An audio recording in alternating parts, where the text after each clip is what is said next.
সুধী দর্শক মন্ডলী, আপনারা যারা আজকের আমার সাথে লাইভে আছেন কিংবা আমার সাথে আমার ভিডিও দেখছেন, আপনাদের সবাইকে আমি আমন্ত্রণ জানাচ্ছি।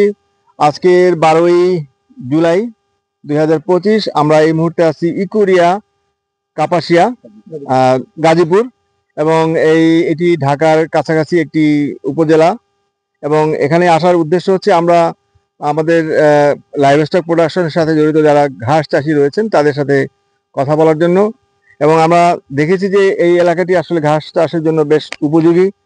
আমরা যে ঘাস ক্ষেতের পাশে দাঁড়িয়ে আছি, এই ঘাসটি হচ্ছে নেপিয়ার পাকচুং। আপনারা দেখতে পাচ্ছেন এই ঘাস এর চাষ করেছেন আমাদের খামারি দেলোয়ার হোসেন। আমি আগে ঘাস সম্পর্কে কিছু বলি। সেটা হচ্ছে যে এটি একটি হাইব্রিড ভ্যারাইটির ঘাস এবং এর উৎপাদনশীলতা অনেক বেশি। একবার লাগানো, যদি একবার চাষ করা হয় তাহলে এটা প্রায় 4-5 বছর এটি থাকে এবং প্রতি বছর কমপক্ষে 6 বার এটাকে ঘাস কাটা যায়। এবং শুধুমাত্র পরিচর্যা করলেই এটি চলে, এবং মাঝে মধ্যে সার এবং আগাছা পরিষ্কার করলে এবং কিছু যথেষ্ট, যার কারণে এর উৎপাদনশীলতা অনেক বেশি। যেমন ধরেন, এর উৎপাদনশীলতা প্রায় 200 টন প্রতি একরে। এর কম বা বেশি হয়, তা নির্ভর করে চাষি কি পরিমাণ এটাকে পরিচর্যা করছে তার উপরে। এবং এর পুষ্টিমান যদি আমরা বিবেচনা করি, তাহলে এর পুষ্টিমান যদি ড্রাই ম্যাটার ভিত্তিতে চিন্তা করি, তাহলে এর যে প্রোটিন পার্সেন্টেজ সেটা হচ্ছে 12 থেকে 14%। এবং 12 থেকে 14% প্রোটিন হওয়া এটি কিন্তু গবাদি পশুর জন্য অত্যন্ত ভালো মানের একটি ঘাস।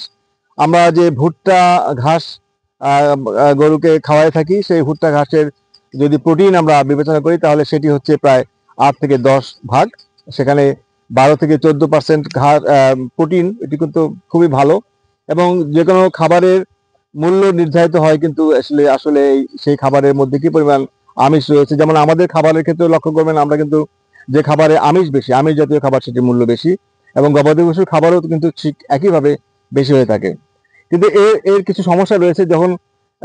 যখন এর বয়স কম থাকে, খুব কম বয়সী অবস্থায় থাকে, তখন কম ম্যাচিউর থাকে, তখন এর ভিতরে পানি বেশি থাকে। এবং পানি বেশি থাকার কারণে কিন্তু আসলে ওজন হিসাবে, ডায়ামিটার হিসাবে এটি কম থাকে।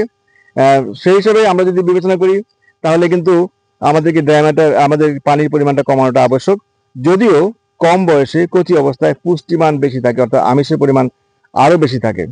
তো আমরা এই এলাকায় যেহেতু অনেক প্রসিদ্ধি লাভ করেছে এই ঘাস চাষটি, সেই হিসাবে আমরা জানতে চাইবো যে এই ঘাস চাষি ভাই, দেলার ভাইয়ের এই ঘাস চাষ নিয়ে কিছু কথা, এবং তারা কি সমস্যার সম্মুখীন হন এবং এর প্রতিবন্ধকতা রয়েছে।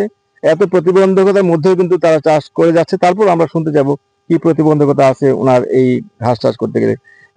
মিস্টার দেলোয়ার হোসেন, দেলোয়ার ভাই বলেন। আমি মোহাম্মদ দেলোয়ার হোসেন, আলুর for daily farm Sitalkuchi agro provider. তো আমরা ঘাস চাষ করি আসলে তো আমাদের গবাদি পশুর জন্য, কারণ দানাদার খাদ্য দিক তুলনা করলে কিন্তু ঘাসের কোনো বিকল্প নেই।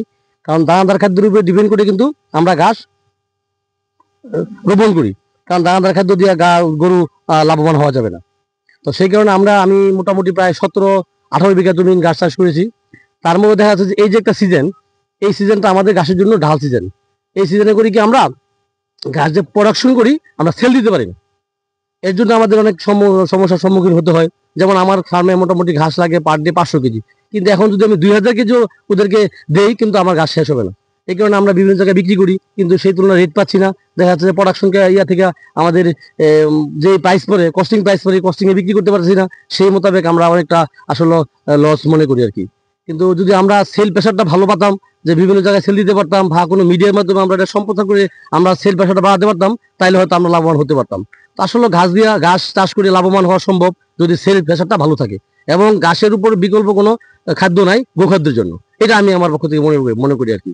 তো যাই হোক, এটুকুই বলি। ওনার কথা থেকে এবং আমাদের অভিজ্ঞতা থেকে আমরা যেটা দেখেছি, আসলে ওনার যে প্রতিবন্ধকতা, ঘাস চাষ করে অনেক বেশি পরিমাণ চাষ করার কারণে এবং সিজনাল ভেরিয়েশনের কারণে ক্রয় বিক্রয় কিছু বিষয় রয়েছে। বিভিন্ন সময় ক্রয় বিক্রয় অন্যান্য যে খাদ্য সামগ্রীর সাথে সম্পর্ক রয়েছে। তবে সেক্ষেত্রে যদি এইরকম হয় যে এই খামারির এই ঘাস কেউ যদি এটা ক্রয় করে, অর্থাৎ এটিকে যদি আমরা প্রক্রিয়াজাত করতে পারি এবং পুষ্টিমান সঠিক রেখে, অর্থাৎ যখন আপনারা লক্ষ্য করবেন যখন এর পানির পরিমাণ বেশি থাকে, অর্থাৎ কম ম্যাচিউর থাকে, সেই অবস্থায় যে প্রতিবন্ধকতা, যেমন পানি বেশি বেশি থাকে, বেশি পরিমাণ পানি থাকলে সেটি আসলে ভালো মতো মানে প্রক্রিয়াজাত করা যায় না, সাইলেজ করা যায় না। সেটিকে কিভাবে এটাকে দূর করা যায়, সেই প্রতিবন্ধকতা দূর করা যায়, সেটিকে মাথায় রেখে তারপরে এর ভ্যালু এডিশন করে, অর্থাৎ গুণগত মানকে বৃদ্ধি করে যদি এটি সাইলেজ করা সম্ভব হয়, এবং সেই সাইলেজে যদি যথেষ্ট মার্কেট থাকে, আমি আগেই বলেছি যে ভুট্টা সাইলেজের তুলনায় এই এই ঘাসের নেপিয়ার পাকচং এর যে সাইলেজ, সেটির মান কোনোভাবেই নিম্নমানের হবে না। কারণ হচ্ছে যখন আপনি প্রকৃত বয়সে যদি এটাকে সাইলেজ করা হয়, কারণ আমরা ভুট্টার ক্ষেত্রে শুধুমাত্র আমরা দেখেছি যে ভুট্টার দানাগুলো দেখে আমরা উদ্বুদ্ধ হয়ে যাই যে ভুট্টার দানা রয়েছে, এবং ধরে নেই যে ভুট্টার ঘাসে আসলে দানা আছে, ঘাসে হয়তো বা কম আছে, ভুট্টা দানাই হয়তো বা এটাকে মিট আপ করে। সেক্ষেত্রে আমি বলতে চাই যে যখন উপযুক্ত বয়স থাকে, যখন কচি অবস্থা থাকে, যখন এখানে আমিষের পরিমাণ 14% বা তার বেশি থাকে, 14 ভাগ, শতকরা 14 ভাগের চেয়েও বেশি থাকে কখনো কখনো, সেই অবস্থায় যদি আমরা এটাকে প্রক্রিয়াজাত করতে পারি, এবং সেই অবস্থায় কিন্তু এর এর দানার দরকার হয় না। এর যে কাণ্ড রয়েছে, কাণ্ডের মধ্যে যে মিষ্টতা আছে এবং সলিউবল সুগার রয়েছে, সেই সলিউবল সুগারই কিন্তু যথেষ্ট, যেটি আসলে ভুট্টার দানা এখানে দানা না থাকলেও এখানে সলিউবল সুগার কিন্তু এই ঘাসের মধ্যে রয়েছে, এবং সেই কারণেই কিন্তু এই ঘাস দিয়ে কিন্তু উন্নত মানের সাইলেজ হয়। এবং উন্নত মানের সাইলেজ হওয়ার যে গুণাগুণ, সেই সকল গুণাগুণ এর মধ্যে রয়েছে।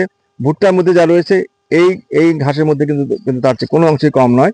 শুধুমাত্র আমরা কম ম্যাচিউর অবস্থায় পানি থাকার কারণে, বেশি পরিমাণ ম্যাচিউর অবস্থায় যদি সাইলেজ করা হয়, তখন এটা ফাইবারের পার্সেন্টেজ বাড়ে।